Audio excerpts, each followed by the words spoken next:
Et mon rôle au sein du CAPS avec Cédric Laurent, c'est en fait d'assurer l'évaluation de la force et de la puissance musculaire. Alors il s'agit d'un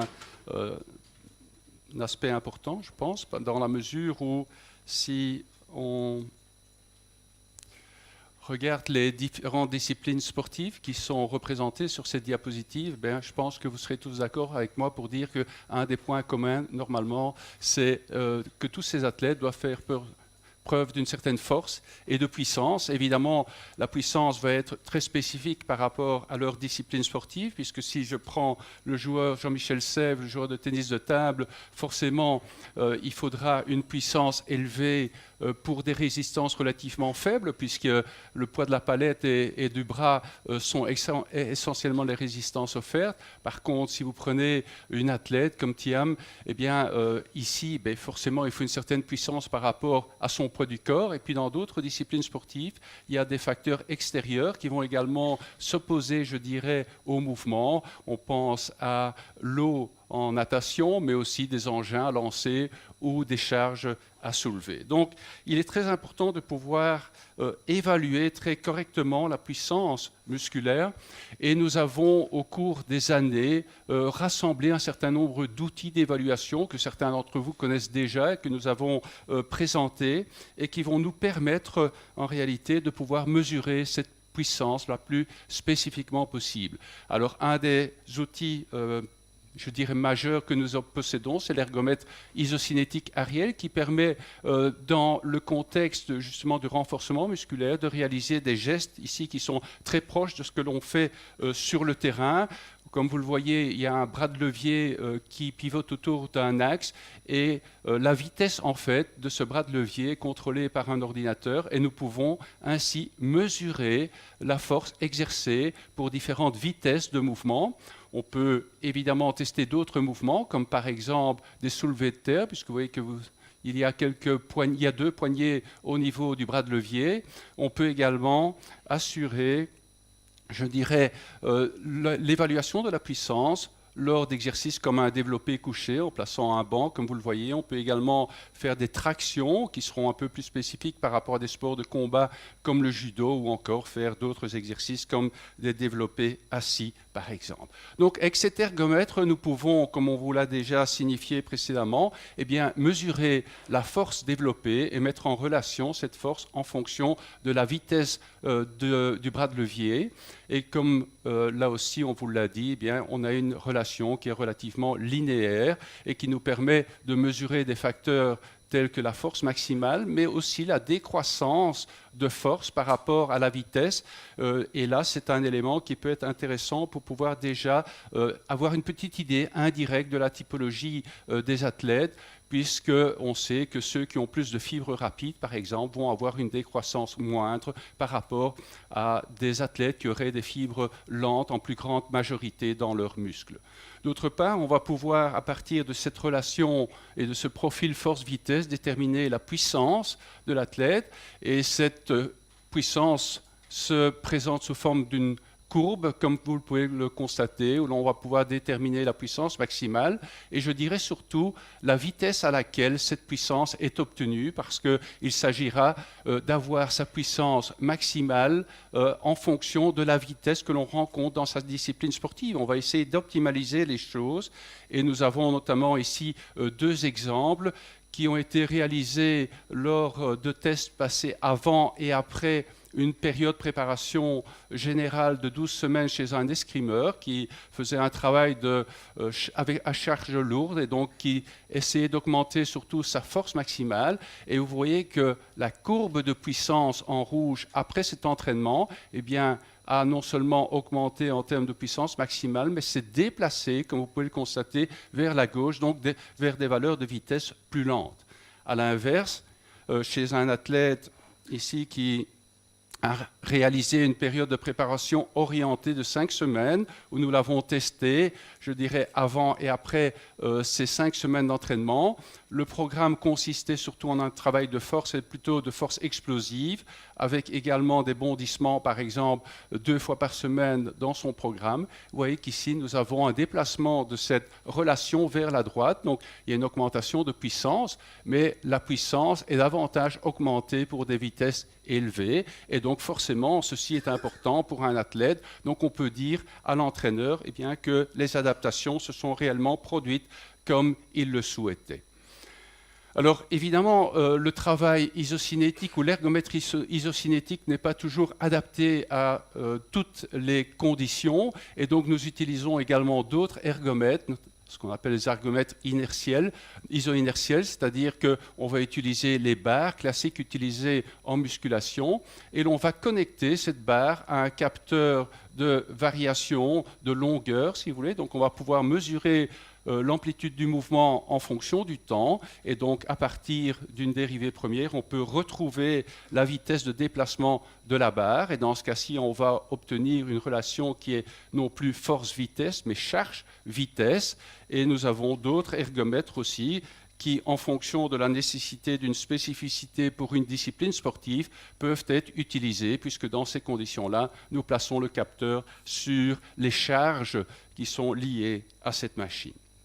Alors bien entendu, on peut aller plus loin également, puisque nous avons notamment instrumenté cette presse avec des plateformes de force ici en dessous de chacun des pieds. Donc nous pouvons vérifier la symétrie lors d'une poussée, lors d'une extension des jambes.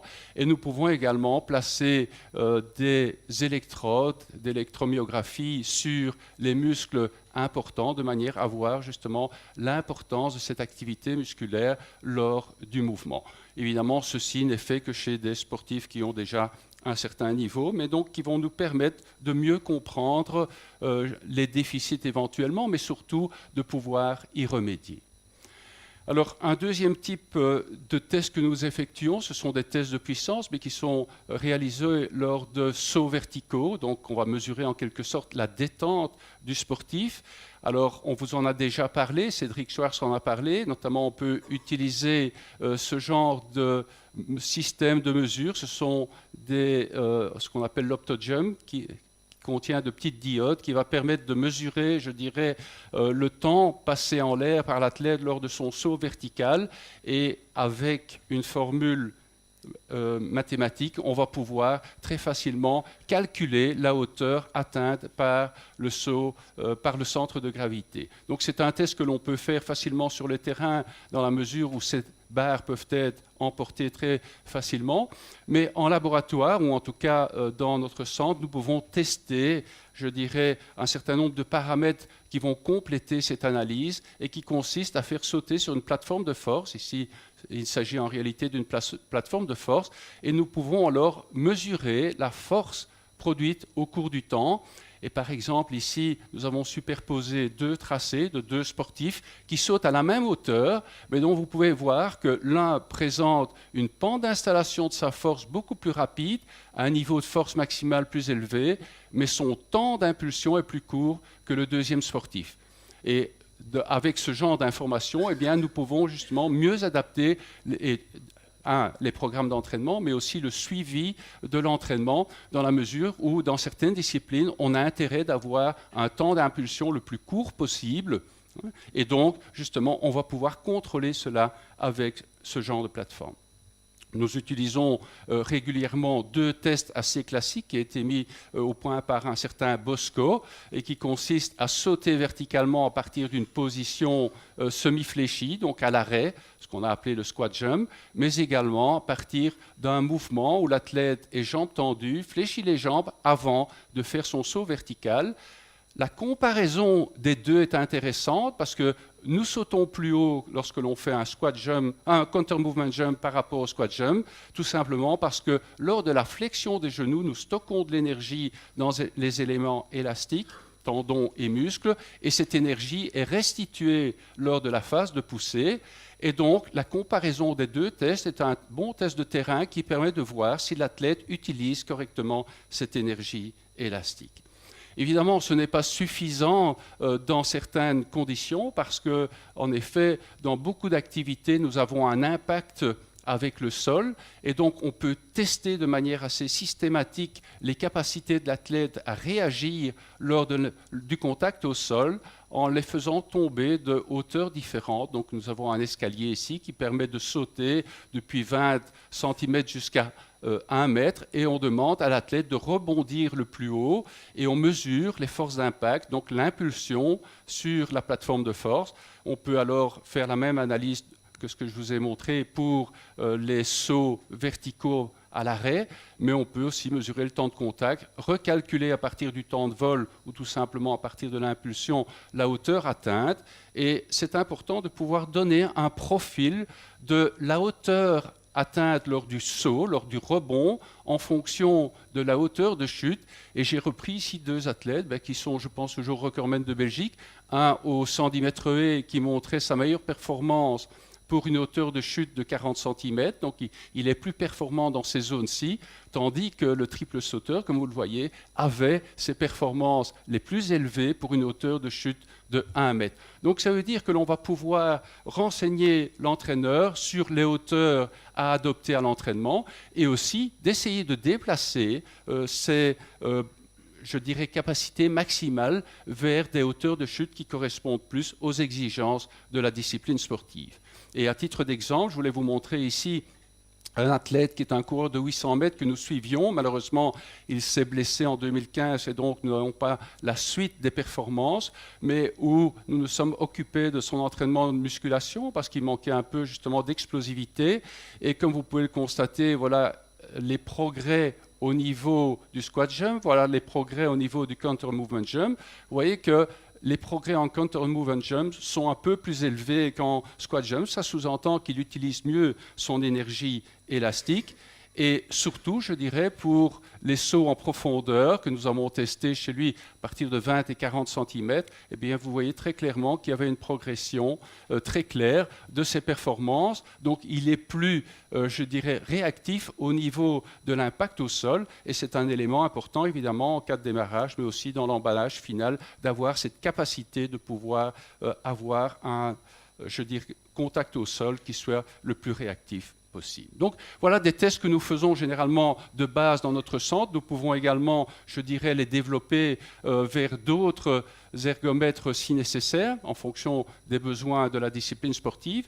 Mais nous allons également sur le terrain, et sur le terrain, nous avons différents tests qui ne sont pas simplement associés à la puissance, mais il y a également, je dirais, de la coordination, de la vitesse, et notamment nous pouvons utiliser des cellules photoélectriques. Nous possédons aussi des longueurs d'optojump qui vont jusqu'à 30 mètres, donc on peut, grâce à cela, mesurer les longueurs de foulée et leur évolution au cours du sprint, mais aussi les temps de contact au sol. Et puis, comme je vais y revenir tout de suite aussi, eh bien, comme Cédric Schwartz, nous pouvons mesurer, je dirais, les départs en sprint, notamment à partir de starting blocks instrumentés. Alors, par exemple, un test que nous faisons avec des joueurs de rugby qui consiste à mesurer, je dirais, les temps qu'il faut sur un parcours où il y a des changements de direction, et on le compare à un sprint qui est fait en ligne droite. Donc il y a un coefficient, si vous voulez, qui nous permet justement de voir la capacité du joueur de pouvoir se déplacer dans différentes directions. Ce test a été mis au point par Georges Cazorla à Bordeaux et a été tout à fait validé. En tennis aussi, nous avons par exemple un test de déplacement qui consiste en des déplacements vers l'avant, latéralement, vers l'arrière, et donc il y a un circuit spécifique à réaliser, avec également la possibilité d'introduire des choix dans les changements de direction avec des diodes qui s'allument de manière aléatoire, et le joueur de tennis doit alors se déplacer en fonction de la lumière qui s'est allumée. Comme je vous le disais aussi, nous pouvons mesurer les forces de poussée sur les starting blocks. Donc nous avons des capteurs sur chacun des blocs. où on peut mesurer ses forces de poussée, on peut mesurer les temps de réaction, on peut également, grâce aux rails, ici, mesurer les longueurs de foulée, mais aussi les temps d'impulsion, et couplé au matériel que possède ici le LAM à Liège, eh bien, je pense que nous pouvons certainement faire une analyse du départ en starting block et de la course extrêmement poussée, et qui n'a sans doute rien je dirais, et qui n'est pas loin de valoir celle que l'on fait à l'INSEP, par exemple.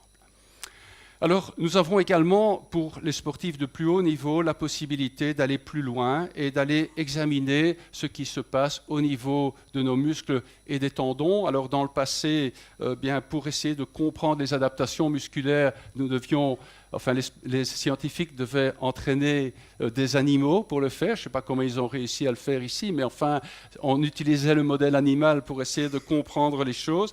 Je dirais qu'aujourd'hui, grâce à l'évolution de la technologie, on va pouvoir, en tout bien, tout honneur, déshabiller l'athlète et de voir justement les caractéristiques musculaires et tendineuses. Et justement, l'un des moyens que l'on a à notre disposition, et je dois souligner, c'est grâce à une aide du ministère des Sports que nous avons pu acquérir cet appareil. Il s'agit d'un échographe de très haute qualité qui nous permet justement de voir l'architecture musculaire. Souvent, on croit que nos fibres musculaires, en fait, vont d'un tendon à l'autre et sont placées longitudinalement par rapport aux muscles, mais en fait, ce n'est pas vrai. Nos fibres musculaires sont en fait orientées de manière oblique par rapport à l'axe longitudinal du muscle et l'on peut le repérer grâce à l'échographie. Par exemple, ici, vous avez la partie supérieure, le prolongement en quelque sorte du tendon qui se prolonge, qui apparaît blanchâtre à l'échographie.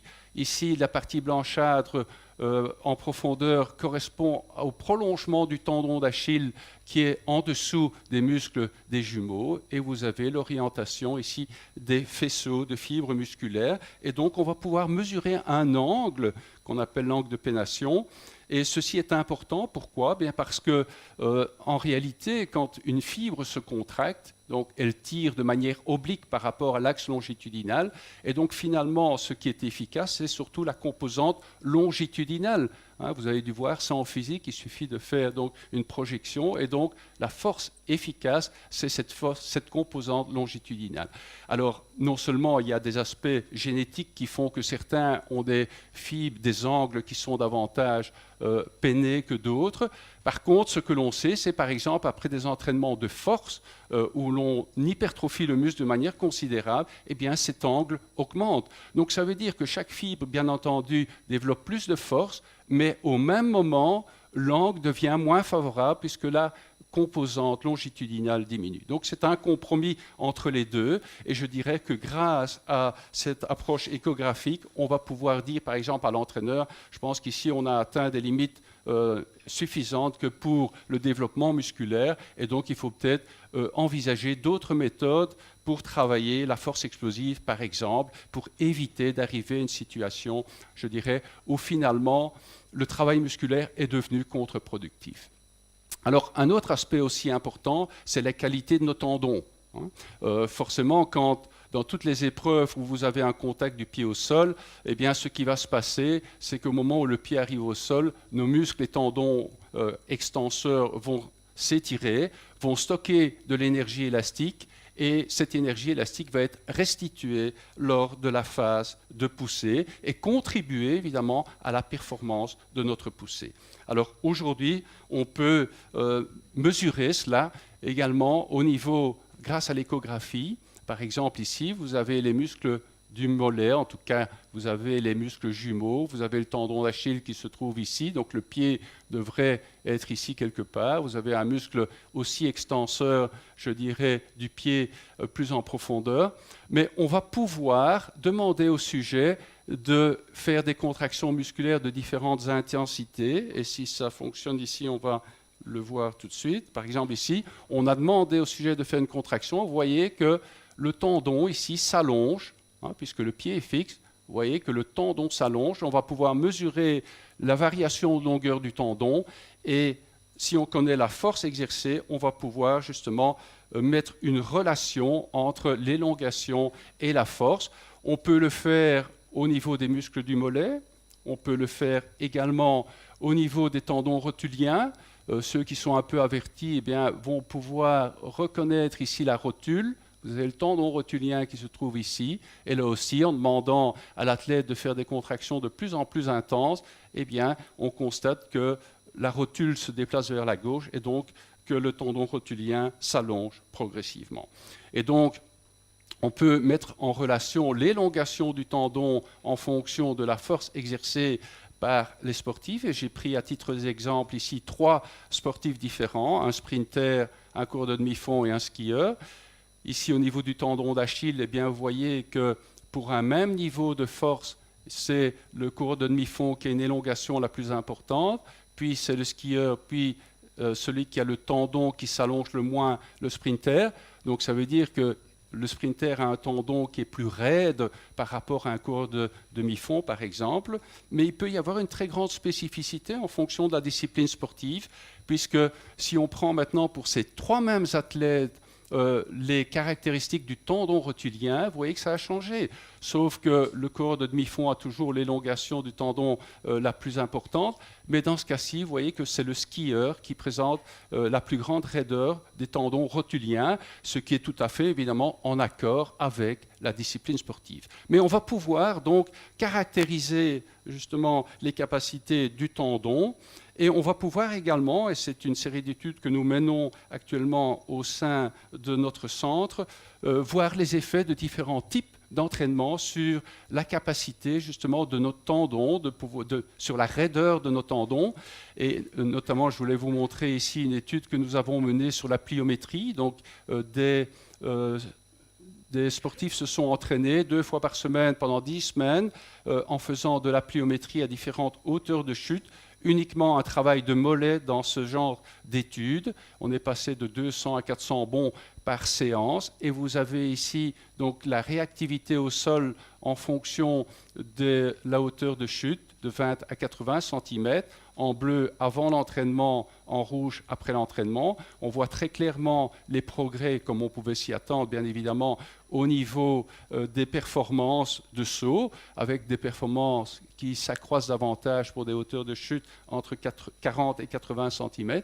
Mais au même moment, si on analyse justement la raideur du tendon d'Achille, on constate que dans le groupe qui s'est entraîné, on a une augmentation de cette raideur, alors que le groupe contrôle, donc qui a simplement été testé avant et après 10 semaines où il n'y a rien eu comme entraînement spécifique, il n'y avait pas de modification, montrant par là même que la méthode est extrêmement reproductible. Donc on va pouvoir aujourd'hui tester, je dirais, les effets de différents types d'entraînement sur la raideur tendineuse et aussi de pouvoir faire un suivi encore plus complet, je dirais, de l'athlète de haut niveau.